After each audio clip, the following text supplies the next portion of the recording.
Bonjour à tous. Donald Trump est en train de régler le problème Zelensky. Et il n'est pas le seul d'ailleurs à le faire, vous allez voir, c'est toute son administration qui s'y met.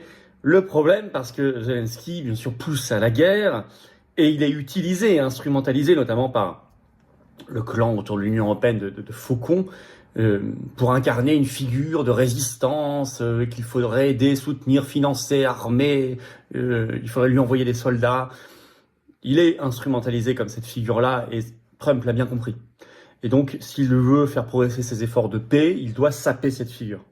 Et donc, il y va très fort. Il règle le problème Zelensky en faisant sortir des vérités qui, par ailleurs, en disent long sur sa conception des relations internationales. Il faut lire, au-delà de ce qu'il dit sur Zelensky, il faut lire les concepts, les valeurs, les principes qu'il énonce à travers les critiques contre Zelensky. On va y revenir de manière très précise dans cette vidéo. Mais Elon Musk, vous allez le voir aussi, on parle beaucoup de Zelensky ces dernières heures. Nous devons être du côté de la paix. Et effectivement, au moment où la paix est possible, l'Union européenne fait tout et Macron fait tout pour que ce soit la guerre et l'ambiance de guerre. Et il se passe exactement ce que nous annonçons depuis maintenant 3 ans. Suivez mes vidéos, suivez nos vidéos, suivez nos analyses.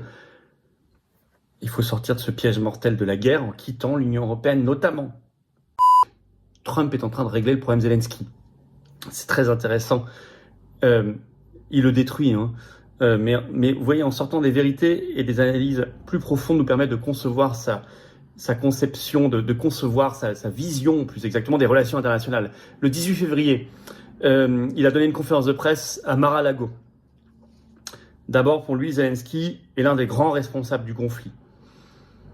Je cite Donald Trump. « Aujourd'hui, j'ai entendu... » Alors, il parlait du jour où les deux ministres des Affaires étrangères américains et russes s'étaient rencontrés à Riyad, en Arabie Saoudite.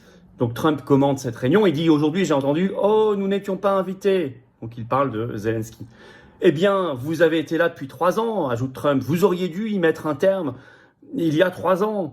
Vous n'auriez jamais dû la commencer. » Alors c'est très important parce que vous lisez la presse ici en France, elle est indignée. Il y a des réactions politiques ou de l'Union européenne indignée en disant « Mais c'est pas Zelensky qui a commencé la guerre, c'est honteux de dire ça. »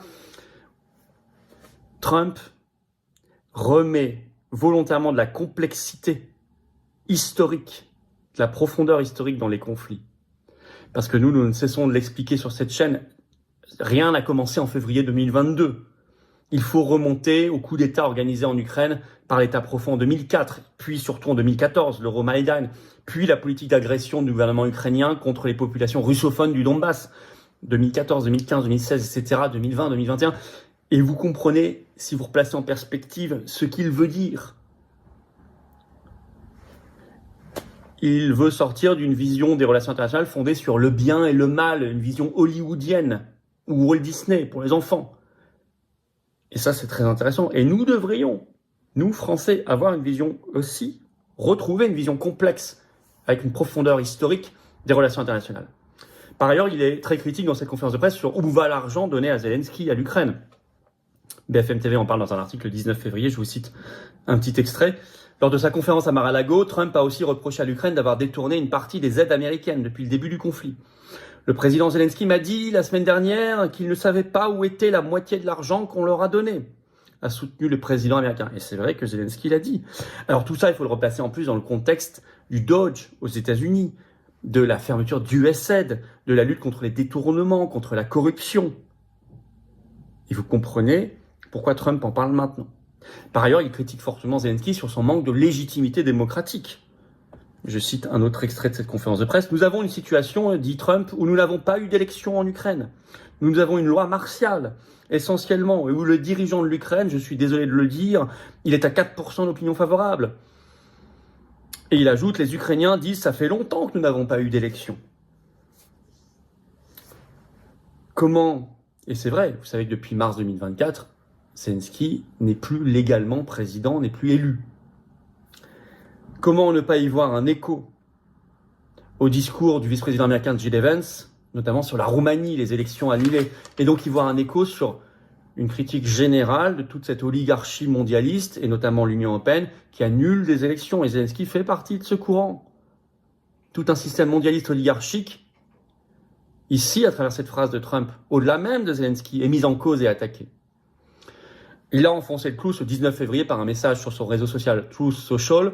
Trump a enfoncé le clou contre Zelensky. Je vous cite quelques extraits par un long message. Il parle de Zelensky en disant « c'est un comédien sans grand succès ». Il ajoute « il a perdu, entre guillemets, la moitié de l'argent qu'on lui a donné ». Il ajoute « il refuse qu'il y ait de nouvelles élections ». Il est très bas dans les sondages. Il ajoute « il est un dictateur sans élection ». Et il ajoute « il a fait un boulot horrible à la tête de l'Ukraine. Son pays est dévasté, il a intérêt à se remuer ou alors il n'aura plus de pays du tout ». Alors évidemment, par rapport au politiquement correct, à l'hystériquement correct, à l'européano-otano correct, ça détonne. Mais quand on y réfléchit, est-ce que c'est faux? Et Musk en rajoute une couche. D'abord, il a approuvé un tweet le 18 février qui disait « Zelensky ne veut pas la paix, il veut l'argent et le pouvoir ». Il y a répondu publiquement devant ses centaines de millions d'abonnés. 100%, point d'exclamation, il est totalement d'accord.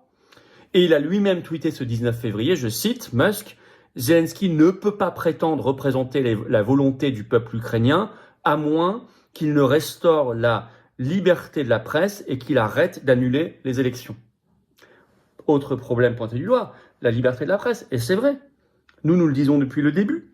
Zelensky est celui qui a fermé le plus de chaînes de télé et il continue. Dès le début du conflit, et même avant, il avait fermé des dizaines de chaînes et de médias. Donc, résultat, il est très affaibli, il peste, il boude. Alors, il est très affaibli, ça c'est même reconnu par la presse, par exemple le Figaro 19 février, guerre en Ukraine. Au milieu des négociations entre Américains et Russes, la solitude de Zelensky, titre le journal, ou Le Monde le 17 février, la grande solitude de Volodymyr Zelensky. Alors il boude, BFM le rapporte le 18 février, je cite, Zelensky reporte son voyage en Arabie Saoudite qui était prévu ce mercredi, après les pourparlers russo-américains. Il reporte au 10 mars, dit-il. Il devait y aller. Et voyant que ça se décidait entre Poutine et Trump, il a boudé, il a dit « je reviens pas avant au moins le 10 mars ». Et puis il attaque Trump, repris par une dépêche AFP ce 19 février.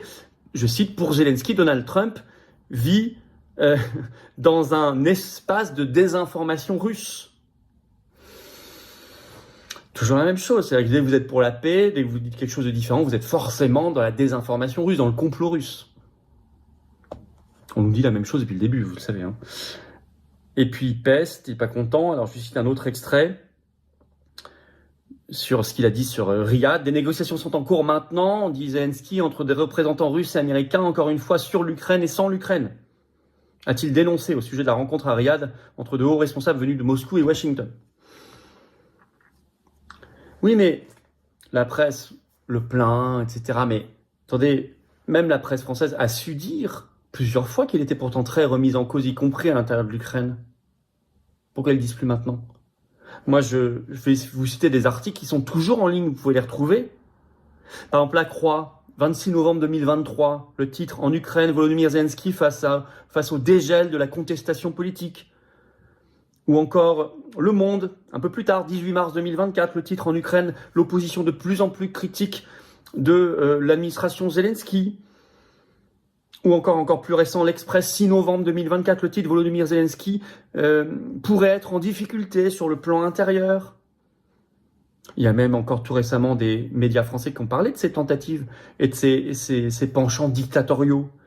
RFI, c'est pas vieux, le 14 février dernier, c'est toujours en ligne, qui explique toutes les mesures qu'il vient de décider contre son principal opposant Porochenko, qui n'a pas le droit de quitter l'Ukraine, qui a le gel de ses avoirs. On parle d'un opposant politique, hein. Ancien président ukrainien, qui n'a plus le droit d'aller débattre à la télévision, qui n'a plus le droit même de débattre sur Internet, d'exposer ses idées. C'est pas totalement tyrannique et dictatorial, ça? C'est totalement dictatorial. Bon. Donc la presse sait le dire quand il faut. Donc pourquoi on accable Trump?